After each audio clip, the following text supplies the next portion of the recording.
Good day, retro gaming fans, and welcome to Rehab Gaming.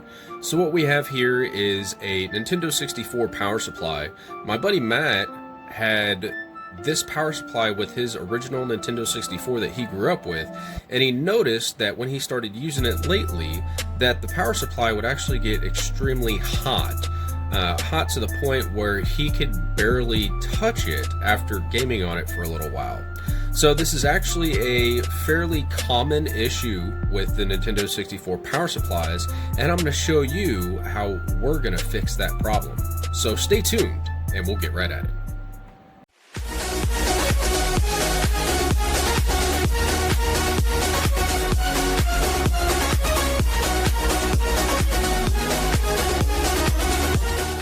Before we get started with today's video, I want to let you know that there probably is going to be a little bit of buzzing in the background. Now, what I ended up doing is I dug through some of my old stuff that was still being stored at my parents' house after college, and I found my old gaming rig that I'm actually doing a complete rebuild on.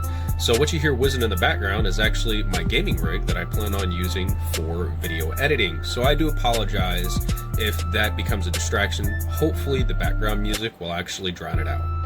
Now, as a little bit of background education on these power supplies and just, I guess you can say, electrical engineering and physics in general, when a part, especially an electronic part, has too much resistance through certain components because of age or component degradation, that resistance to the electricity being passed through it is actually causing an excess amount of heat inside the device, and that gets transferred to whatever around it through thermal induction or what have you, and that causes these parts to get warm to the touch.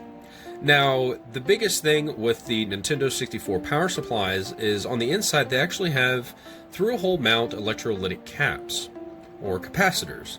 Now, when capacitors start to fail, they actually lose the electrolytic fluid that is inside them, whether from being run for an extended period of time and it eventually vents out from the capacitor over time, or just the fluid dries up because of the capacitor age. And with a low amount of electrolytic fluid inside a capacitor, it causes more resistance. This resistance in turn is where you get your heat from. So I have a very high suspicion that the reason why this power supply is getting extremely hot is because of the electrolytic capacitors on the inside unfortunately being degraded to the point that they actually need to be replaced. It hasn't gotten to the point where the power supply fails to provide sufficient power to his system. However, if he uses his power supply for an extended period of time while it's getting that hot, you can actually burn up the board internally, or you can have some type of catastrophic fault on the main board in the power supply, or you can have some type of catastrophic fault that will send an excess amount of voltage or current through the power supply into your Nintendo 64 system. So if you're having issues with your N64's power supply getting too hot, it's going to be a really good idea to take it apart, look at it, and see if you can get those capacitors replaced. So as a fun fact with the Nintendo 64 power supplies, if you look right here on the front leading edge, it'll actually tell you that this power supply outputs two different voltage sources. So one of them is a 3.3 volt at 2.7 amps. The other one is going to be a 12 volt supply at 0.08 amps. So this power supply actually has multiple different voltages that it outputs to supply power to the Nintendo 64 console, and it's actually going to have a few voltage regulators on the inside that are probably going to need some attention as well. So in preparation for this, what you want to do is go ahead and take apart your power supply, double check all of the capacitors on the inside, and make sure you order through-hole capacitors that are of similar or comparable capacitance values and voltage values. So for example, you want to try and get as close to the same capacitance value as the original capacitor on the inside. And if you're looking for voltage of the similar voltage as what's inside the power supply, and you can't find a capacitor at that specific capacitance and voltage rating currently, then what you can do is you can actually increase the voltage rating on the replacement capacitors, because believe it or not, the voltage is actually a designation of how much voltage that the capacitor can handle at a maximum value. Now the capacitance is the amount of stored energy that that capacitor can output. So if you're going to get something that is at a little bit higher voltage but the same capacitance, it'll be perfectly fine. However, you can use another capacitor with a slightly higher capacitance rating and a slightly higher voltage than the one that you're changing out, but it's always a good idea to try and stay within that same capacitance value on your replacement capacitors. So once you have your shopping list all put together, you have the correct value capacitors on order, and you're about ready to get this whole thing started. Now, I actually looked online to try and find a full list of replacement caps for the Nintendo 64 power supply, and there were a couple of values that were actually missing on the list that I found. And so I actually did a little bit more research, and I believe GameTech US did a capacitor replacement on a Nintendo 64 power supply, and he mentioned a value that wasn't on my list, so I went ahead and ordered that value. Now what I'm going to do is I'm actually going to flash screen a list of the capacitors that we're using for this specific power supply. My go-to place to get capacitors or electrical components is going to be Mouser. It's going to be the primary distributor that I use for most of my electronic components, and of course I go with brands such as Nishikon or Panasonic, or something that is highly reputable to be of high quality products that they put out. But you also want to check the individual parts data sheets, because it'll list extra information like the maximum temperature rating of a capacitor. It's safe to stay at 105 degrees Celsius for the maximum temperature rating. That's just to ensure that you have a longer lifespan of that capacitor and it can withstand higher levels of heat. But another thing that you also want to look at, especially with Nishikon, they actually list a hour rating for how long these capacitors are rated to last. Now, there are a few capacitors in my kit that I ordered that aren't as high of a lifespan as I would want. However, they're going to be just perfectly fine for the application that we plan on using it for. I believe my lowest rating is about 2,000 or 5,000 hours. And some of the capacitors specifically, I was actually able to get capacitors with a rating of 10,000 to 20,000 lifetime hours, which means that those will probably never need to be replaced for the lifetime of the console. So that's another thing that you might want to pay attention to when you're ordering the replacement parts. Now, of course, it is quite noticeable that this power supply needs a little bit of cleaning. So what I plan on doing for my buddy is I'm going to clean up this power supply, get all the gunk and years of dust and grime off of here. I'm going to make it look as close to brand new as possible, in addition to replacing the capacitors on the inside. And then also what I'm going to do is I'm going to take the heat sinks off of the voltage regulators. I believe the heat sinks are actually soldered to the board, so that's going to be a little interesting. I might end up just kind of lifting back the voltage regulators and applying some new thermal compound after cleaning the old thermal compound off. But in order to make sure that we're extending the life service of this power supply while you have it open, it is also a good idea to make sure that any of the voltage regulators inside of this power supply have fresh thermal compound put back on before you button it all back up. So for this project, we're going to be doing a little bit of soldering. So you're going to need your soldering iron. Go ahead and get it all set up, powered on, and getting it warmed up. I'm actually going to be using some Kester 186 no clean flux for this job. I actually got it from a supplier on eBay just because I didn't want to buy a huge bottle at $35, $40, $50 for the whole bottle. I just needed a little bit. So there was a guy that I found on eBay that is called Slaven Fashion Art that actually was selling smaller bottles, and it looks like the expiration date is December 4th of 2021. It's currently January of 2020, so this flux is going to last me for quite a while, and it's good quality flux. So this is not in any way a sponsor, but that is one of the places that I actually get some of my supplies from. You're also going to need some isopropyl alcohol to clean up the flux when you're done. I recommend using anything above 70%. Personally, I like to use 90% concentration of isopropyl alcohol for cleaning everything up.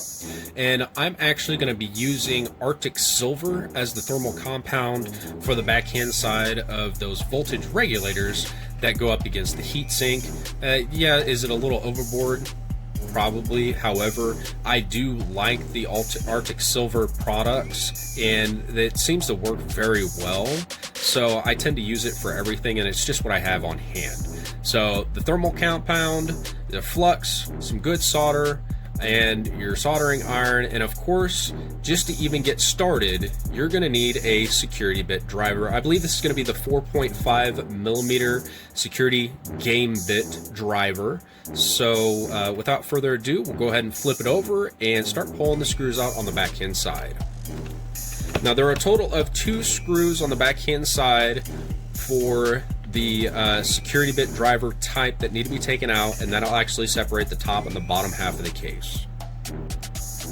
And as another side note, I want to let you know, especially with power supplies that have never been taken apart before, when these were manufactured in Japan and they were assembled, they used a powered screwdriver type of assembly driver to sink in these screws into the plastic, and while they were sinking the screws in, the screws were actually cutting the thread inside of the posts. So when you're trying to pull them out and they've never been removed before, you're going to need to apply quite a bit of downward force on your driver just to make sure that you don't strip out these security heads. As you can kind of see, there's a little bit of shiny metal exposed on the outside of this screw head, and that's because it started to slip on me. So if it feels like you're putting too much pressure on there, as long as 1, your driver is not slipping on the head, and 2,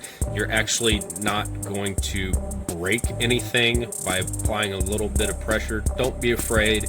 Get enough pressure on there just to make sure that you're not going to strip out that head. So we'll go ahead and separate the 2 halves, and since this has never been taken apart before, I do anticipate it being a little difficult to separate. And it looks like there's a little bit of gunk on the front hand side, so we're going to go ahead and work this loose. And there also is some adhesive in here that keeps these together as well. And I don't remember whether or not they actually have plastic clips in the front, so we'll figure that out as well. Oh, there we go. So yeah, looks like there's something actually got down in here, and well, Matt, it looks like at some point in time you possibly got soda down on the inside, or this thing has gotten so hot that the flux residue on the inside and the adhesive on the inside actually melted and went to the front of this half of the casing. So there are no clips holding it in. It was just whatever this gunk is right here that was adhered to this lip right here, and that's why it was hard to take off. So this main board will actually come straight out, and then you can lift out the backhand side of the strain relief for the power plug, and this is going to be the main board that we're going to be working with.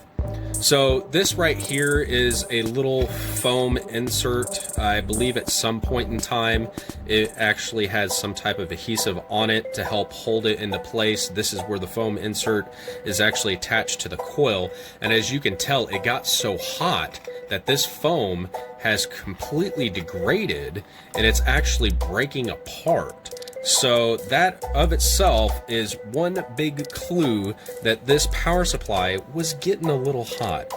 So I'm going to go ahead and look over everything on the inside of this power supply, just make sure everything looks okay, make sure we don't have any burned out components or anything noticeable. If I find something of interest, I'll go ahead and point it out, but it looks like most of the heat that was generated was actually coming from this main coil here in the center, and that's where we're going to have to get that nasty crumbly foam crap off of before we even get close to try and pulling these caps out. I like to try and work with a nice clean area, and if there's anything that's gonna possibly contaminate my solder joints, I'd like to get it out of the way beforehand so I don't have any issues with like this black garbage getting into my solder joints and making a bad joint. Another thing I wanted to mention, if for some reason your power supply just completely quit working out of the blue, it might be related to a brownout or some type of power surge condition. Then you actually have a fuse down in here. It's a 250 volt fuse. Looks like it's going to be a 2.5 amp with leads on either side. It's going to be right there in your power supply. Make sure you double check that fuse before you start looking at anything else to make sure that that fuse isn't blown, and then go from that fuse and look at all the other components. The other components that would probably be affected by some type of power surge would be your voltage regulators or transistors, and those are going to be located here on either side of the coil up against these nice large aluminum heat sinks that actually are soldered to the board. So if that fuse is blown, double check to make sure that no other electrical components on the board has also went bad, because 9 times out of 10, if you have a fuse that has blown, you have another component that has failed in your circuit, and it'll be extremely frustrating, especially if you only order one replacement fuse. You put it back in, get it soldered in, power it on, thinking that you're good to go, and that one bad component fries that brand new fuse. So just double check everything before you power it on if for some reason that fuse is blown and you have to change it. And as I'm looking at this power supply board, I want to try and see if I can show you that right there. On the bottom side of the strain relief here, you see where it's kind of melted. That goes to show how hot this power supply was actually getting. So Matt decided to not use it anymore, which is kudos to him, because if it's getting so hot that it is starting to melt the strain relief for the power supply, then there's something critically wrong with the supply that you definitely need to have checked out. My other concern is with this main coil. Now, I am going to test this before I give it back to my buddy, but when coils start to get extremely hot, they can actually burn away the coating of the winding wire on the inside, and it can cause an internal short. That is quite common for these type of coils, is that once that coating burns off and some of the lines of the winding wire connect with one another, it creates an internal short, which creates even more heat, and then you have a compound failure of the device. Once you get to a certain point where the short has increased the amount of power output from the coil, or it's going from whatever side of the coil to the other that's trying to step down the AC voltage, then you can have failure of your other components. Now, looking at all of capacitors here, all of the through-hole electrolytics look okay, but that doesn't necessarily mean that, like I said, there hasn't been some sort of venting of the electrolytic fluid from the inside of the capacitors that could cause an increase in resistance that can cause this to get hot.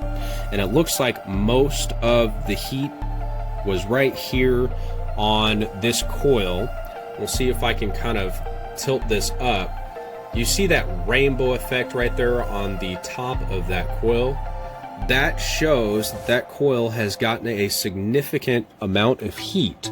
And it also looks like some of that plastic even started to melt on the top of that coil. So as of right now, there is a good chance that we could possibly save it by completely redoing all the caps. But then again, there's also a really good chance that that coil may have to be replaced. I don't know how easy it would be to find one of these coils. I'd have to do a little bit of research on it. Looks like the part number is PTT980. And it's going to be a coil with a couple of different windings on there, so you can get the 12 volt and I believe it was 3.3 volt output from your main AC in. So that'll be one of those things that we're going to take a look at, and during testing I'm going to see how hot that coil gets, just to make sure that we don't have any internal shorts from the winding wire being degraded from all of the heat that it was exposed to. So now that we have the board flipped over and we're looking at all the components on the back side and all the ends of the THT components, you'll notice some black dots that I've actually marked on this board. There's some here, there's some over here.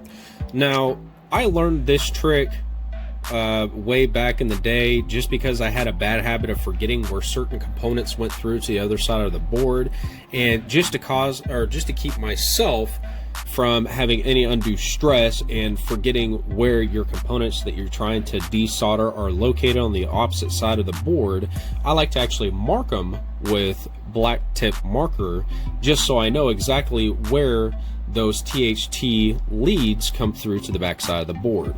Now, as you can see over here, we actually have a capacitor that's joined to this large ground connector. That is actually going to be a part of the heat sink for some of these voltage regulators.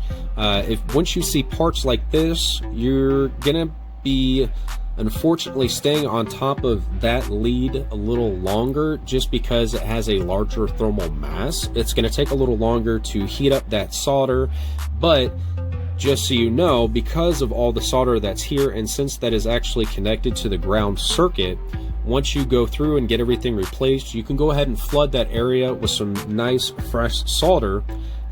Alright, so for the specific power supply board version that I have, I don't recall if they came out with different power supply versions for different revisions of the Nintendo 64, but taking a look at the top right here and between the two heat sinks, there is the name brand for Zebra, and then it looks like a model number of E. Edward 4184.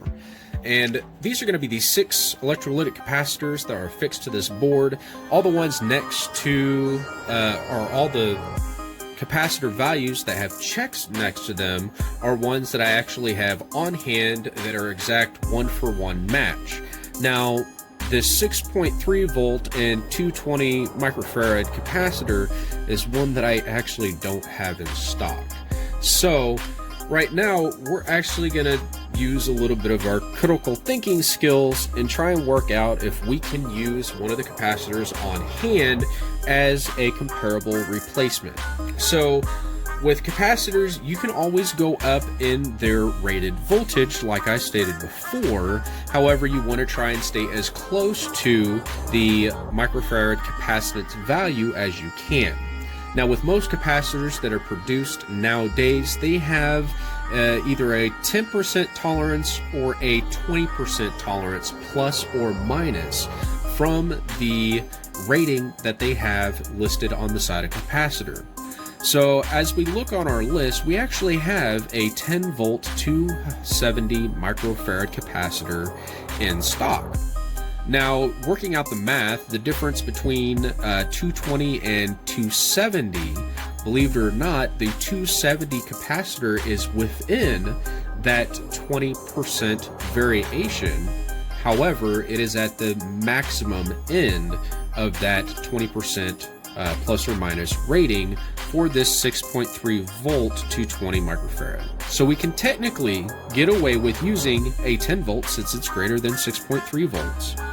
And since 270 microfarads is within the 20% threshold of 220 microfarads, even though it's on the higher end, we can still technically use it. Now, there's another thing to consider, especially with this being a power supply and how the circuit is constructed. So I suspect that this capacitor is actually being used as what's called a smoothing cap. So the purpose of a smoothing capacitor is to basically take the ripple out of whatever it is trying to clean up to give consistent power to the output. With smoothing taps specifically, they are used in a way that you can actually get away with using a higher rated capacitor in place of whatever you have on the board. Now, this is based in theory. In practice, it works out slightly differently just because you do have tolerances that you're working with. Not everything is 100%. So we'll be doing some tests with this power supply to make sure it functions like it should before we give it back to Matt for him to use on his console. But since it is going to be probably a smoothing capacitor, it's not going to be that big of a deal to use a 270 microfarad in a 220 microfarad instance. Now, there could be issues that come up later on down the road. I am by no means an expert in electrical engineering. I do have a firm background in it, and my background primarily has to do with IT side of things and components on the IT side of things, and trying to make sure that you're matching specific processors with RAM frequencies and all of that fun junk. But by what I know from my electrical engineering background and the little bit that I have in it, this should be fine. Now, if anyone disagrees, or if anyone can come up with a decent explanation as to why this might be too high of a microfarad rating in this application, let me know. I can kind of break down the circuit and understand how the circuit is comprised, but in this specific instance, I don't think it's going to be as big of a deal. So if you just happen to disagree, comment down below and let me know if it's an okay idea for a smoothing capacitor to be within that 20% threshold, especially on the higher side. Now, before you start to desolder all of your capacitors, make sure that you take note of where your negative leads on your capacitors are supposed to go. So what I like to do is take a picture of the board right before I start, so I know the proper orientation of the capacitors for the new ones that I put in. Now that we're ready to start soldering on this board, I'm going to take some tester 186 and put a little bit of that on each of the joints that we are going to be working with.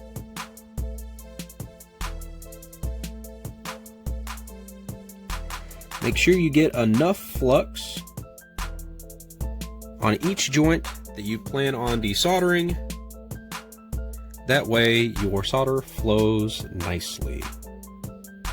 And when you're ready to start soldering, make sure you tin the tip of your soldering iron, clean it off so you have a nice fresh tip to work with, like we do here. And we're going to put a little bit of solder on each one of these connections, and then we'll end up wicking some of it off. Now, there is not necessarily a bad way to do desoldering jobs. There's just different ways. Different ways people like to do certain things. And yes, sometimes I am actually a little picky about my soldering techniques and how I swap components out and everything else. Some people aren't as picky. What a lot of people would suggest doing is actually just heating up the solder that's already there and pulling the through-hole components through the board. I'm personally not a fan of that because you can actually pull a trace up if you don't get new solder introduced to the joints. So what new solder does is it actually helps the transition of the heat through to the component, and it makes it a little easier to work with. So when I'm done putting extra solder on, grab your solder wick, coat it in some flux, and start wicking it off the board. Now, like with these components over here, I had a little bit of extra solder that got laid down on top of another joint. Just make sure you get those bridges up. And like with this giant solder mass here, I'm actually going to need quite a bit of wick in order to get that up off of there, because not only am I trying to pull off solder from this capacitor here, I'm also trying to get this small little bridge away from the capacitor connection. And this is how you know you used really good flux. It just seeps up right into your solder braid perfectly and easily. That's exactly what you want to see. We got a lot of that solder wicked up, and now it's time to start removing the capacitors. Now what I like to do is I like to try and remove as much solder as I can, and then just go back, warm up the pad, and pull your capacitor out and just let it drop out like that one did. You can do this a couple of different ways when you're replacing your capacitors. One, you can do it one at a time so you don't forget where the capacitor goes, or you can do it all at once. So I like doing it one at a time just to make sure that I've covered every single one of them, so it shows me what leads I've changed or what capacitors I changed based on the size of the leads. Since this one has slightly shorter leads, the new one's going to have slightly longer leads that I'm going to bend off to the side.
Alright, so I apologize for the camera wiggling there a little bit.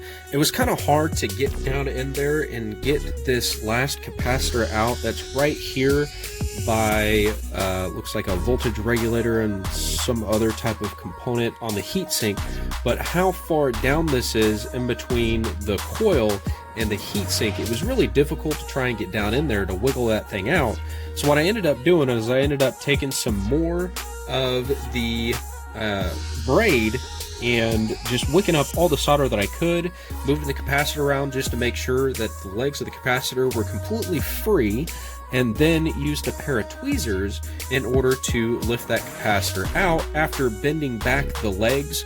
Since these legs are bent to the side like they are right here, this is exactly how it's done at the factory, and it keeps the components in place for when they go to the solder flow process. So when you get those legs bent back, you can actually get the capacitor out a little easier, and then just use a pair of tweezers to get down in that area that you can't reach. And when you're putting the new capacitor in, it is kind of hard to get those terminals lined up for the anode and the cathode to go through the through holes. So I was actually using my tweezers here to guide the posts through the holes so it went into place properly.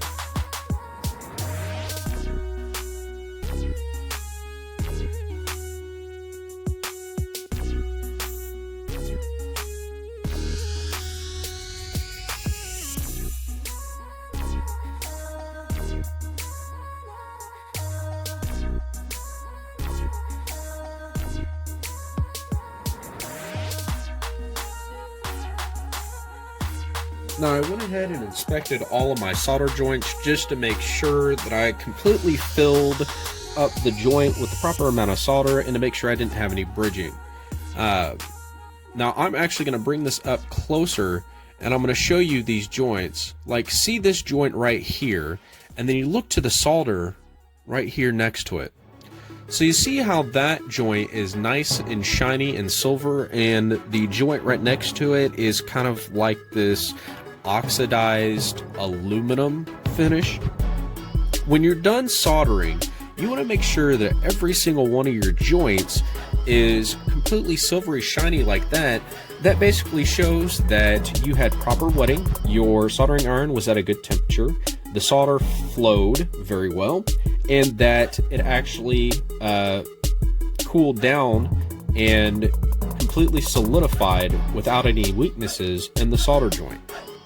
Now the biggest issue, especially with this board, was this portion right here. The negative lead of that capacitor was kind of a pain because it wanted to kind of gel up in all of this huge mound of solder for that heat sink there. So in order to deal with something like that, you can bend the lead out further away. That way you can get a nice good fillet, and then run the solder down in here to where it's completely on top of the pad for that heat sink, but not overflowing off of the pad. So we're going to go ahead and clip all of these leads for all of the new capacitors we installed. Now, the cool thing about my set of flush cutters is that when I cut something off, they do hold on to the legs for me so they don't go flying all around. When you're messing with electronic boards like this, you normally don't want to use anything that's magnetic because you can cause damage to specific components like ICs. Mainly integrated circuits are most affected by static electricity and a strong magnetic field. So I wouldn't recommend using anything magnetized on any of those type of components, but for something like a power supply board, it's perfectly fine. And then leads that are this long, you can actually save as jumpers for later on, and all the shorter ones you can just toss. Oh, and I almost missed a couple. Snip these off right here.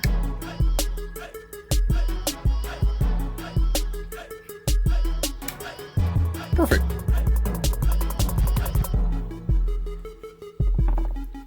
So we'll go ahead and take a look at all of our joints. I had to flow some more solder in right there because I accidentally pulled off some solder from that surface mount component. Looking at all the other joints look fine. I don't see any bridging. And when you're looking at your solder connections, it's always nice to use a jeweler's loop in order to make sure that you have solder that flowed into the joint properly.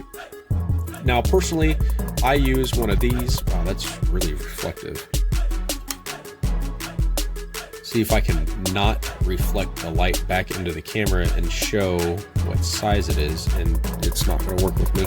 So this is a 30 by 21 millimeter, which means 30 times magnification and a 21 millimeter diameter.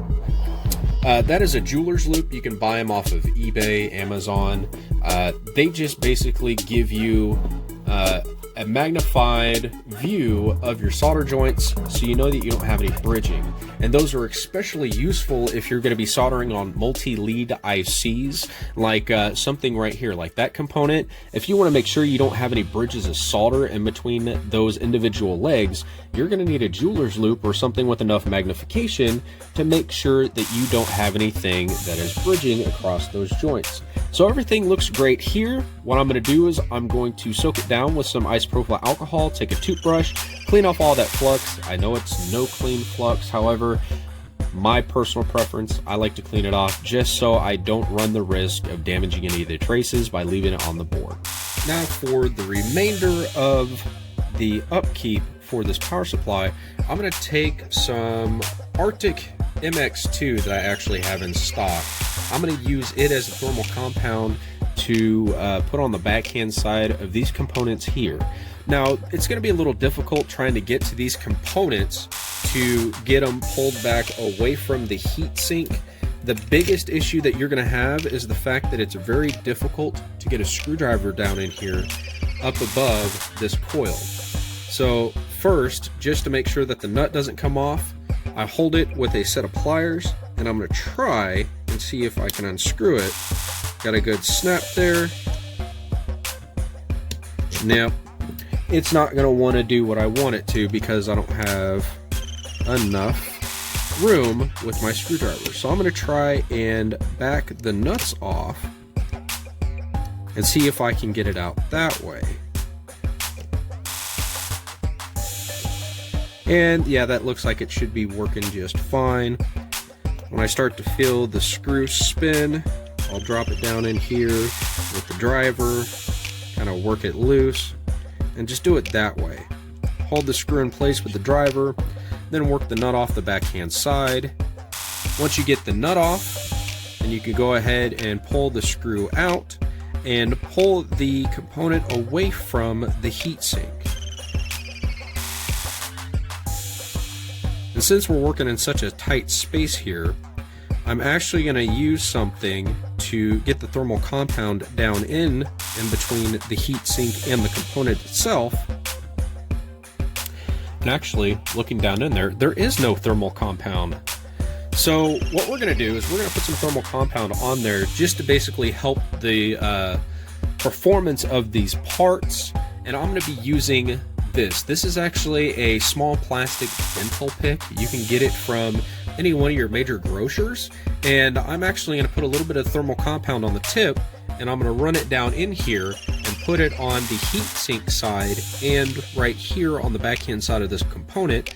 Once I get enough on there, I'll stick the component back up against the heatsink, replace the screws, and replace the nuts on both sides. And instead of sitting here making you watch all of this tedious work, I'm going to go ahead and get that done, and we'll be right back. I was going to try and spread the thermal compound in between the heatsink and the components themselves. However, that proved to be extremely difficult. So what I ended up having to do is desolder the heat sinks from the board. So the larger heat sink that went right here that we ended up having to mess with when we were replacing this capacitor over here, went ahead and desoldered it. It has two large solder points, one here and one here that you need to wick the solder off of. And then this heat sink right here was actually down in this area, and as you can tell, there's this little hook here. That little hook went into this hole down here, and then the soldered tab was actually down in that area. And also, if you can tell right there, there's some gray silicone adhesive, and there's also that blob right there on the board. You can see the outline of the heatsink printed on the board, excuse me.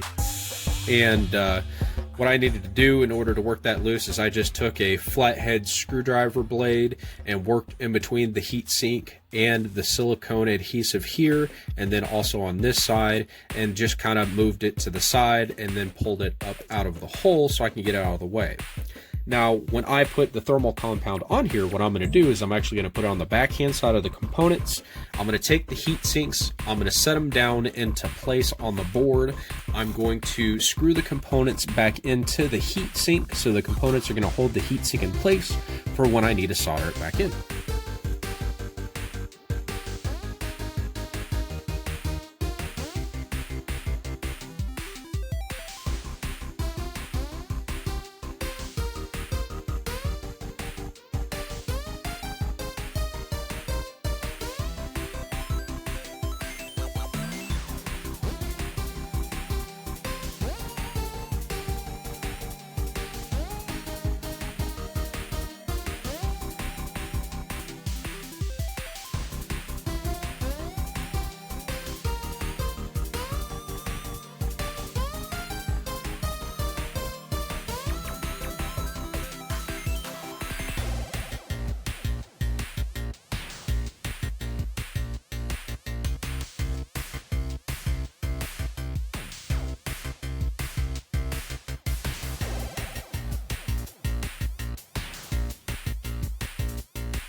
Alright, so we got the thermal compound back on here. What we're going to do is we're going to take the heat sinks, drop them back onto the board. Get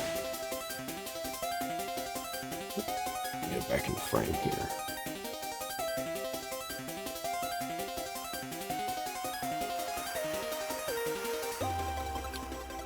Like that. We have that heat sink back on. The components are up against the heat sink, and then when we screw the components to the heat sink, they will tighten down and squish out any extra of that thermal compound. Now, you saw me go over it a second time because when the thermal compound was spread out onto that component, it started to get a little tacky. Thermal compound dries out fairly quickly, I would say. So what you want to do is get it positioned onto your component in a nice thin even layer. It's not as critical as a computer CPU, for example, but it is fairly critical that you don't have any air bubbles in there so you don't have any problems with the thermal transfer. But these should not get so hot that a small tiny little bit of I guess you would say a ridge of thermal compound in there isn't going to make that big of a deal, just as long as the majority of the component actually has a fairly good amount of thermal compound on it so it can transfer the heat to the heat sink. And this is what it's going to look like once you get the heat sinks back on to your devices. So you see in the upper corner here of this component, there's just a little tiny bit of that thermal compound squeezing out. Same thing with that one, and then also these two back here. So I've been using thermal compound on voltage regulators and all kinds of stuff quite frequently throughout the years, so I kind of can judge how much thermal compound I need for a specific component. So I start out with probably about 1.5 grains of rice, because the back of these components actually have divots on them, and I spread it out evenly across the back of the component, and then I let the rest of the thermal compound get squeezed out that's extra by the process of putting the screws in and screwing it to the heat sink. So the only thing this needs now is to flip it over, and we got to solder these points back onto the board right there, and right here. So we're just going to add a little bit of flux, flow some solder in there, and get this put back together.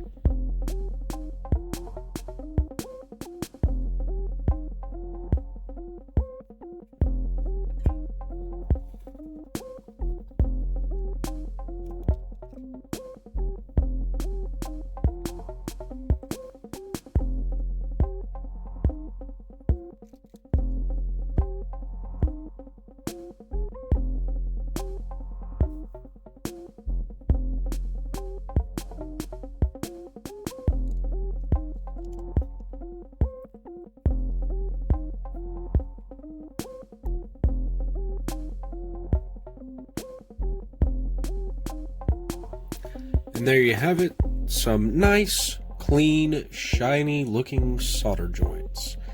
Now we're just going to clean up the board, clean the remainder of that flux off, and get this thing ready to be put back together. So what I went ahead and did is I actually cleaned this cable with a rag and some isopropyl alcohol that was soaked onto the rag. Just as a favor for him, I wanted to try and get all the years of gunk and garbage off of the cable. And then also I have the 2 plastic halves of the shell for the power supply soaking in some warm, soapy dishwater. After that has soaked for about 45 minutes to an hour or so, I'm going to go back over them with a toothbrush, get all the gunk off of there, and this thing is going to be ready for reassembly and testing. So there is one last thing to do with this power supply before we get it all put back together. That's why I have this 3M double-sided tape here. So there was a foam spacer up here to keep the coil off of the top of the power supply casing. And you can kind of see the little bit of square that's left over after that. And actually, excuse me, this came out quite nice. Just a little bit of soaking in some lukewarm water with some dish soap does a lot of good for these plastic components. So what we're going to do is we're going to cut off a little piece of this double-sided tape. Now, because of the thickness of this tape, I'm actually going to stack 2 of these pieces on top of one another. So I'll go ahead and cut this one. Let's do 3 just to be safe. So we'll cut it in thirds. That way we know we have enough clearance between the coil and the shell of the power supply. Now this 3M adhesive is extremely sticky, so one side has this red covering here to try and keep it from sticking to itself. So you need to remove that on each piece that you plan on stacking on top of one another.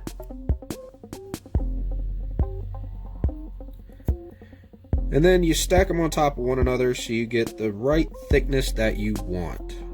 And I'm actually going to trim these up, make them look a little nicer as soon as I get them all stuck together. And then we'll stick them on top of the coil.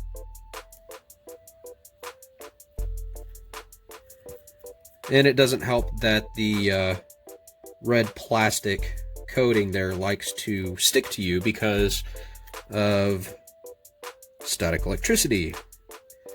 So I'm going to cut this down. I got 3 layers here.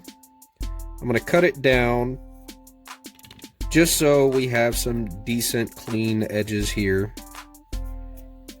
And then we will stick it on top of that coil. And my scissors are definitely going to need cleaned after this. So one downside about cutting this double-sided tape with a pair of scissors, the adhesive that is on this double-sided tape is some really good adhesive, so it sticks to everything. So I'm going to take this little square, I'm going to put it on top of the coil here, push it down, and that's about the height that it was beforehand. You can turn it on its side and you can tell that it's actually going to keep the plastic shell off of the heat sinks as well. Now it's all time to be put back together. So I like to start with the top side that has the Nintendo branding on it, and it has the markings for the voltage output. I'll take that, set it down, and then try and drop our board right in. Make sure you line up the output plastic piece with these little grooves right here that it actually slides into. And then you move it around and make sure you get your strain relief seated where it's supposed to be inside the power supply. There we go. Then you can take the board, drop it down in there, and you can feel it bottom out where we stuck that double-sided tape there. And it's just at the perfect height, believe it or not. So 3 pieces of that double-sided tape made this the perfect height to keep the board up off of that side of the shell. Snap the bottom on, you'll hear it click into place like that did, and then all that's left is to put the 2 screws back in the backhand side. And this is our finished product. So we got the screws back in, it's all cleaned up, all nice and clean. We're going to go ahead and stick it in the back of the console and do some stress testing and see if it gets hot. Alright, so I just did about 45 minutes of gaming on this spare Nintendo 64 that I have laying around. I have a nice little test set up in front of my workstation where I can actually plug in many different types of consoles, test them out, make sure that they work properly. And for my testing, I had to go back to the classic Tony Hawk's Pro Skater. I don't know how many hours I've sunk into that game over the years, but this power supply is actually fairly cool to the touch. I mean, it's a little warm. I was playing it for about 45 minutes or so, and I was putting enough strain on it that I figured if it was going to get hot and it was going to have issues, it would have been at that point in time. But it's actually fairly cool. The console ran without a hitch, and I'm going to consider this project completed. And so I noticed during the testing that there wasn't any problems whatsoever. The console behaved just like it should. Of course, the analog output, you had a little bit of hiss, which was normal for the console of its day. As for that capacitor that we were worried about being within spec, looks like that wasn't going to be an issue either, since I did a 45-minute burn-in test. If it was going to give me any problems, it would have done so during that time. So that's all for this episode. If you liked it, go ahead and hit the thumbs up. If you'd like to see more of our videos, feel free to subscribe to our channel. Also, in the description below, we'll have a link to all of our social media sites. So I'd like to give a special shout out to Matt. Thanks for dropping this by with me and letting me tinker with it. It's been quite a while since I've been inside a Nintendo 64 power pack, or excuse me, power supply. And it was kind of nice to go back and enjoy playing some Tony Hawk's Pro Skater as well. So without further ado, thanks for stopping by, and we hope you have a wonderful day.